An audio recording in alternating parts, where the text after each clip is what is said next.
ये कहानी एक खूबसूरत सी आशियाने की है जहाँ कई सारे पशु पक्षी अपना जीवन बसर कर रहे थे। उसी आशियाने के बीचों बीच कई सारी सब्जियों की दुकान थी जहाँ कई सारे पक्षी सब्जियाँ बेचा करते थे। उन्हीं सब्जियों की दुकान में एक टूनी नामक चिड़िया भी सब्जियाँ बेचा करती थी। टूनी चिड़िया अपने पति चंचू चिड़ी के साथ रहती थी जो पीपल के एक पेड़ पर रहते थे। एक दिन सवेरे, टूनी, मैं खेत में सब्जियां काटने जा रहा हूँ। तुम ये सब्जियां लेकर बाजार अपनी दुकान में चली जाओ। मैं सारी सब्जियां काट कर वही दुकान में लेकर आता हूँ। अच्छा ठीक है, तुम तुरंत सब्जियां लेकर आना क्योंकि हमारे पास थोड़ी ही सब्जियां बची हैं जो तुरंत ही बिक जाएंगी। हाँ टूनी चिड़िया, मैं जल्दी ही सब्जियां लेकर आ जाऊंगा। अब तुम ये सब्जियां लेकर दुकान जाओ। चंचू चिड़ा खेत में सब्जियां काटने चला जाता है। वो दूसरों के खेत में से उधार सब्जियां लाता था और उन सब्जियों को बेचकर खेत वाले पक्षी का पैसा चुका देता था और जो मुनाफा मिलता था उससे दोनों चिड़िया अपना गुजारा करते थे। चंचू चिड़ा खेत में सब्जियां काटने लगता है। इधर टूनी चिड़िया अपनी दुकान में सब्जियां बेच रही थी।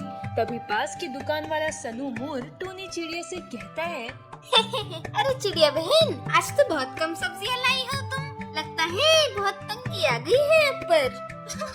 अरे नहीं नहीं मोर भाई, मेरे पति चंचू गए हैं खेत में सब्जियां लाने। कल मेरी सारी सब्जियां बिक गई थी ना, इसलिए आज सब्जियां कम पड़ गई। चिड़िया बहन, अगर आपको सब्जियां चाहिए तो मैं आपको दे सकता हूँ। नहीं नहीं मोर भाई, अब तो चंचू सब्जियां लाता ही होगा। टूनी चिड़िया की दुकान में कई सारे पक्षी आ जाते हैं और वो सारी सब्जियां खरीद लेते हैं। अरे सारी सब्जियां तो बिक गई। ये चंचू कहाँ रह गया? अब तक आया क्यों नहीं? यहाँ कितने सारे ग्राहक खड़े हैं। इधर चंचू चिड़ा खेत से कई सारी सब्जियां तोड़कर वहीं खेत में रख देता है और थोड़े समय के लिए वहीं विश्राम करता है। चंचू चिड़ा जैसे ही वहाँ सोता है तभी वहाँ पास के जंगल का एक काला कौवा आता है। अरे वाह, यहाँ कितनी सारी सब्जियां पड़ी हैं और ये चिड़ा भी सोया हुआ है। एक काम करता हूँ, ये सब्जियां मैं यहाँ से चुरा लेता हूँ और इसे बाजार जाकर इसे बेच देता हूँ। काला कौवा वो सारी सब्जियां वहाँ से चुरा कर अपने जंगल में लेके चला जाता है और उन सब्जियों को वहाँ बेच देता है। अरे वाह, आज तो बिना मेहनत के ही इतनी कमाई हो गई। ये तो बहुत अच्छा उपाय है। अब मैं पास वाले जंगल के पक्षियों की दुकान और उनके घर से सब्जियां चुरा चुरा कर लाता रहूंगा और अपने जंगल में उन सब्जियों को बेचकर आराम से अपना जीवन बिताता रहूंगा। इधर चंचू चिड़ा नींद से जागता है।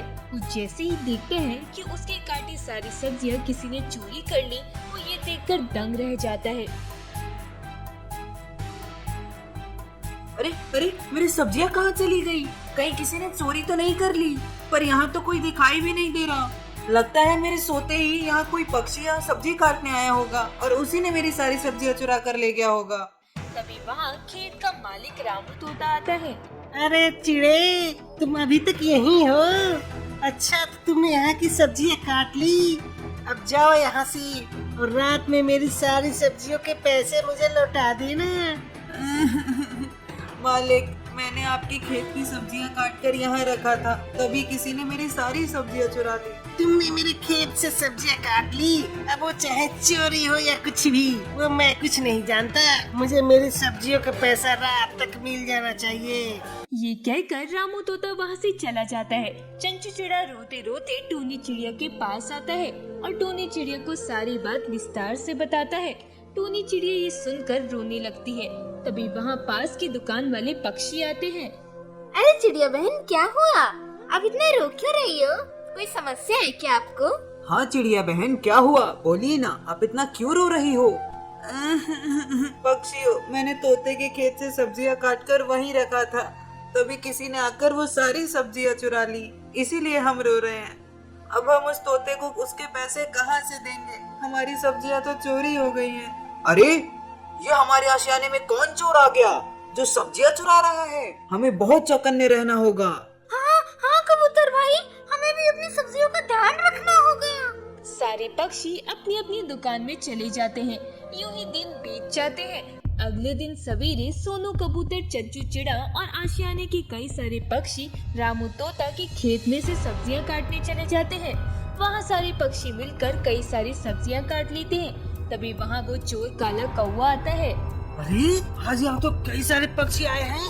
अब मैं सब्जियाँ कैसे चुराऊं? एक काम करता हूँ, इन सारे पक्षियों का ध्यान भटकाने की कोशिश करता हूँ। चलो पक्षियों, हमने सब्जियां तो काट ली, अब हम अपनी दुकानों में सब्जियां लेकर जाते हैं।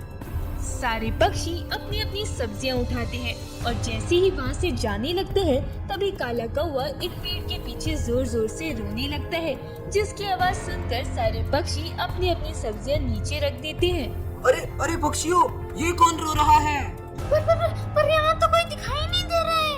ये रोने की आवाज कहाँ से आ रही है? मुझे तो लगता है कोई तकलीफ में है, हमें जाके देखना चाहिए। सारे पक्षी मिलकर अपनी अपनी सब्जियां वहीं रखकर उस रोने वाले को ढूंढने वहाँ चले जाते हैं।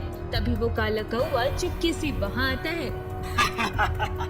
अरे वाह, आज तो कितनी सारी सब्जियां हैं यहाँ का खेत वाला भी नहीं है यार। चलो इससे पहले कि ये सारे पक्षी लौट आए, मैं इन सब्जियों को चुरा कर अपने साथ लेके जाता हूँ। काला कौवा वहाँ कटी सारी सब्जियां उठाता है और वहाँ से 9-11 हो जाता है। थोड़े समय बाद जब आशियाने के सभी पक्षी वहाँ अपनी अपनी सब्जियां लेने आते हैं तो वो आश्चर्यचकित हो जाते हैं। अरे अरे, हमारी सब्जियां कहाँ चली गई? लगता है आज भी किसी ने हमारी सब्जियां चोरी कर ली।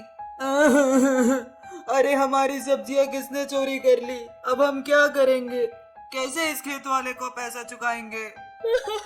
मेरे पास तो एक पैसा नहीं है, अब मैं रामू तोते को कहाँ से पैसे दूंगी? सारे पक्षी रोते रोते आशियाने में आ जाते हैं। रात का समय सारे पक्षी आशियाने में एक स्थान पर जमा होते हैं। उधर काले कौवे ने सारी सब्जियां बेच दी थी और मजे से उन पैसों को खर्च करने लगा। तभी आशियाने में रामू तोता अपनी सब्जियों के पैसे मांगने आता है। अच्छा, लाइए मेरे सब्जियों के पैसे। और चिड़िया बहन, कल आपने भी पैसे नहीं दिए थे, इसलिए आपसे मैं 2 दिन के सब्जियों के पैसे लूंगा। तोते भाई, हम सारे पक्षी बहुत परेशान हैं। आज आपके खेत से हमने जो सब्जियां काटी थी वो किसी ने चोरी कर लिया, इसीलिए आज तो हमारे पास कोई पैसा नहीं है। अरे ये सब क्या हो रहा है? कल चंचू चूड़े की किसी ने सब्जी चुरा ली थी, आज आप सब पक्षियों के चुरा लिया। आखिर ये चोरी कौन कर रहा है? हमारे आशियाने में वो चोर पक्षी कौन है? ये पता लगाने का केवल एक ही उपाय है। कल सवेरे हम सारे पक्षी मिलकर रामू तोता के खेत में जाएंगे और सब्जियां काटकर सब्जियों को वहीं रख देंगे और सारे पक्षी पेड़ पर छुप जाएंगे और नजर रखेंगे कि कौन उन सब्जियों को चुरा रहा है। इससे हमें पता चल जाएगा कि सब्जी चोर है कौन। हाँ चिड़िया बहन, आपका ये उपाय बहुत अच्छा है। हम सारे पक्षी मिलकर यही करेंगे। अगले दिन सवेरे सारे पक्षी रामू तोते के खेत में सब्जियां काटकर एक पेड़ पर छुप जाते हैं। तभी वहाँ काला कौवा आता है। सारे पक्षी उस काले कौवे को देखकर आश्चर्यचकित हो जाते हैं। अरे ये कौवे कौन है? ये तो हमारे आशियाने का नहीं लगता है ये सब्जी चोर है। अरे वाह, आज भी यहाँ बहुत सारी सब्जियाँ हैं। चलो मैं इन्हें ले जाकर बेच देता हूँ। काला कौवा जैसे ही सब्जियां उठाता है तभी सारे पक्षी वहाँ आकर उसे पकड़ लेते हैं। अच्छा, तो तू हमारी सब्जियां चुरा रहा है? आज तो तेरी खैर नहीं कौवे। मुझे क्षमा कर दो पक्षियों, मैं आज के बाद किसी की सब्जी नहीं चुराऊंगा। तुझे तो हम मार मार कर इतना घायल कर देंगे कौवे कि ना तो तू सब्जियां चुराने के काबिल रहेगा न चलने के। मारो इसे पक्षियों, ताकि ये दोबारा हमारे आशियाने में ना आ सके। सारे पक्षी मिलकर काले चोर कौवे को बहुत मारते हैं और उसे अपने आशियाने से भगा देते हैं। इसी तरह उस चोर काले कौवे को उसकी गलती की सजा मिली और सारे पक्षियों को चोर का पता भी चल गया और उन्होंने उसे सबक भी सिखा दिया।